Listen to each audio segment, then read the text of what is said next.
Pues estamos de vuelta en este nuevo cierre de Wall Street y es que os cuento que hoy tenemos programón, que lo digo mucho, sí. ¿Por qué? Porque es verdad, tenemos un pedazo de programa y es que hoy vamos a hablar de la rueda de prensa de Jerome Powell sobre el informe semestral de la política monetaria presentado al Comité de Banca, Vivienda y Asuntos Urbanos del Senado en Estados Unidos. Y para analizar un poco esta situación tenemos a Marcos Sanz Martínez Bustamante, profesor de análisis económico. Marcos, bienvenido. Bienvenido a ti también. Muchas gracias, un placer tenerte hoy en el programa y comentar un poco esta rueda de prensa que ha hecho Jerome Powell. Cuéntanos un poco qué puntos clave destacarías un poco de ese informe presentado por Jerome Powell. Los puntos clave son los mismos que habrían sido hace 2 meses, 3, 4, 5, 6, estamos en junio. ¿Hacia dónde va la inflación? Y bueno, pues cuáles son las consecuencias de las proyecciones de inflación para el resto de la economía. ¿Cuál es la relación entre la inflación, la economía y cuáles son las expectativas, ¿no? Entonces, Powell, el informe, voy a ser sincero, no dice nada nuevo que no sepamos, es bastante... Es muy continuista. Es muy continuista, como es la política de la Fed. Hablamos de... tipos de 5,5 como objetivo para crear las expectativas adecuadas y luego un objetivo a largo plazo del 2% que curiosamente coincide con el del Banco Central Europeo, ¿no? En ese sentido, pues el informe es continuista.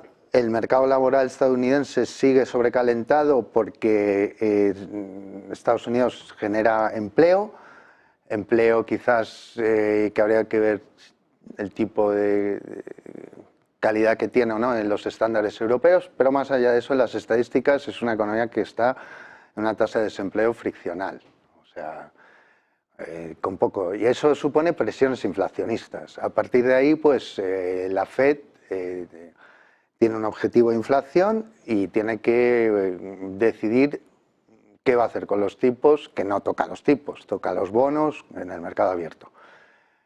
El objetivo actual no ha cambiado, sigue siendo el mismo y la hipótesis sobre cómo va a terminar el año 2024 es que no va a haber bajadas hasta finales. Realmente... Este es el informe. Puedes variar que si el IPC es una décima arriba o otra abajo, que si el desempleo está arriba o abajo, que si las mediciones más de corto plazo, el índice de manufactura industrial, son por encima del promedio, ¿no? Pero la cuestión es que en principio lo que el mercado tiene que esperar es que no va a seguir habiendo inmediatamente bajadas de tipos. En principio no se esperan esas bajadas de tipos a corto plazo y es que lo que sí que vemos es que en este caso la Fed por primera vez va por detrás del Banco Central Europeo, que sí que ya ha efectuado una bajada de tipos de interés. En este caso hay que ver un poco, bueno, ha sido una bajada testimonial. Me gusta, o sea, que lo plantees así, pero es un enfoque eminentemente periodístico porque responde a una, digamos, una descorrelación puntual. Eso es. Pero no descorrelaciona el hecho de que, como estaba comentando hoy con mi compañero Daniel, el Banco Central Europeo sigue básicamente... Hay establecido un juego tácito, un Stackelberg, follow the leader, y desde que el euro existe, el Banco Central Europeo toma las decisiones siempre con un cierto decalaje respecto a la Reserva Federal. ¿Que me dices que ha bajado más ahora? Te diré, bueno, pues es que ya la Reserva estaba en niveles más bajos. Es decir, no...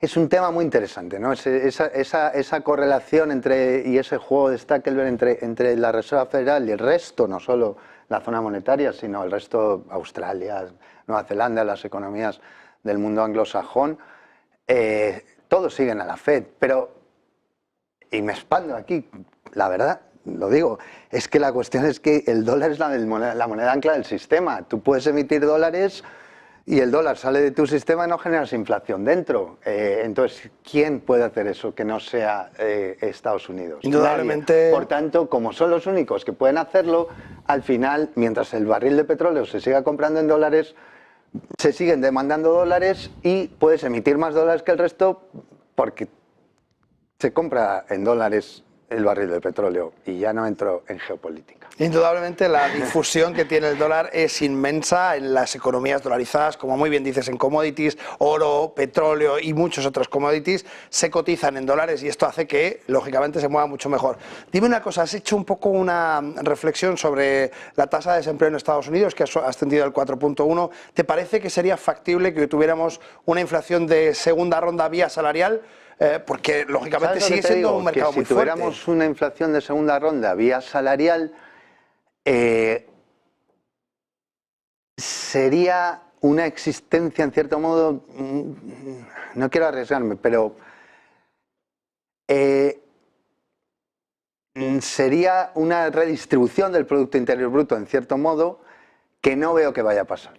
Vale, fenomenal. En definitiva, la Reserva Federal ha marcado claramente que no iba a ser condescendiente con ese 2,5-3% ¿Cuál es la evolución de de los inflación? salarios reales en Estados Unidos, corregidos por la inflación? ¿Suben o bajan? ¿A qué te refieres? Los salarios reales, la capacidad de compra del asalariado promedio norteamericano, ¿sube o baja? Bueno, hemos visto cómo las horas trabajadas han bajado de precio y han bajado de número de horas trabajadas, por tanto, están bajando. Entonces, ¿se genera inflación por ese lado? No mientras la idea sea el contrato cero de McDonald's. ¿Lo tomas o lo dejas? ¿Les funciona? Sí. ¿Les funciona a ellos? Sí, claro, ¿cómo no? Si no expanden inflación porque tienen el dólar. Estados Unidos es un experimento que no es reproducible para España o para cualquier país dentro de la zona euro. Es una economía de 300 y pico millones de habitantes, donde un tío de Wisconsin que no tiene trabajo se va a Nueva York cuando hace falta y habla el mismo idioma. Si aquí no tienes trabajo, te tienes que ir a Alemania. A ver, alemán, inglés, ¿cómo hablamos? Entonces, a partir de ahí, Estados Unidos está hecho para que las tensiones inflacionistas sean menores. Porque el ajuste en el mercado laboral es mucho más líquido, más inmediato, más rápido. Pues teniendo en cuenta que realmente ha habido poco cambio dentro de este informe que hemos visto y que ha presentado Jerome Powell, dime un poco a corto plazo cómo crees que la política monetaria de Estados Unidos va a influir en el resto del mundo, porque al final dependemos todos de Estados Unidos. Esta parte es la bonita, no nos engañemos. ¿Cómo va a influir? Pues mira, hoy juega España, ¿no? No sé qué hora es, creo, ¿no? Vale. Y yo estoy aquí hablando porque estoy hablando de algo que en el Financial Times de hoy no está. O sea, bueno, hay un artículo de Mohamed El-Erian, pero que parece que no tiene un interés inmediato. España juega, es precioso y bien, pero la verdad es que lo que pasa en Estados Unidos, precisamente por ese Stackelberg Game, ese follow the leader, eso, y porque los tipos de interés correlacionan entre las grandes economías del mundo globalizado financiero en el que vivimos, Estados Unidos, la primera, lo que pasa en Estados Unidos va a afectar. ¿Qué puede pasar? España, en un contexto donde los tipos van a permanecer más o menos estables hasta el 2024, lo que la gente tiene que hacer, el 35% de españoles que tienen la hipoteca renta variable, es pensar que, como además el banco tiene un decalaje en el ajuste de los tipos, porque la banca comercial española pues juega para casa, como haríamos todos, en ese contexto, que no esperen bajadas de la hipoteca dramáticas hasta el 2024. A tipo variable, teniendo en cuenta que el 35% de la gente está hipotecada a tipo variable, son muchas personas. A partir de ahí, pues cómo la política monetaria pueda tocar a la concesión de créditos en lo que es el canal crediticio, ¿no? En la banca comercial, y qué créditos te concedo, que no, según cuánto pagues, o pues a partir de ahí. Yo creo que la tasa actual de tipo de interés, si uno lee libros donde hay una especie de regla no escrita que como el 5% es como una especie de promedio de rentabilidad histórica, lo pone Piketty en su libro Serie Histórica de 500 años. No estamos por encima, o sea, yo lo siento, pero creo que los tipos no están excesivamente altos ni bajos. O sea, están donde están y la gente puede esperar que su capacidad de compra se vea afectada por las hipotecas que tenga tipo variable, y es verdad que una diferencia de 100 euros al mes hace mucho y te pega directo, pero al final, si hay un proyecto de inversión interesante, que se pueda vender bien y tal, a este nivel de tasas de interés, te vas a poder financiar.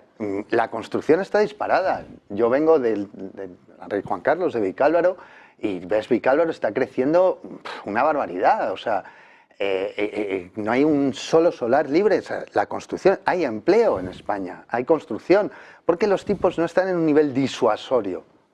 No están en un nivel en el que digas, no me puedo endeudar al 10%, ¿cómo pago esto en un año? No es la realidad. Ahora, que estaría muy bien que bajasen al 2% y mi hipoteca tipo variable fuese 100 euros menos. Genial. Dicho eso, el cómo te afectan los tipos, pues la otra vía es la inflación, el precio del supermercado. Sospecho que la inflación en España tiene fuentes distintas a lo que es estrictamente lo que es un exceso de demanda. Me cuesta creer que haya un exceso de demanda en un país de mileuristas. Marcos, nos quedamos sin tiempo, estaría un buen rato charlando contigo, pero ya sabes que la tele es así de rápida y es lo que tiene. Se me ha olvidado comentarte un artículo de Mohamed El-Erian súper interesante de hoy del Financial Times. Lo dejamos para otro día porque nos quedamos justo sin tiempo. Marcos Sanz Martín Bustamante, profesor de análisis económico, un placer de nuevo, gracias por venir. Encantado. Cuando me vuelvas a llamar vendré porque me encanta la macroeconomía, la disfruto y la vivo. Fenomenal, muchísimas gracias. Nosotros nos vamos a publicidad y volvemos en 2 minutos. Hablaba Marcos de vivienda, pues a eso es exactamente a lo que vamos. Así es que quietos aquí que os vamos a comentar cómo está el patio en la vivienda.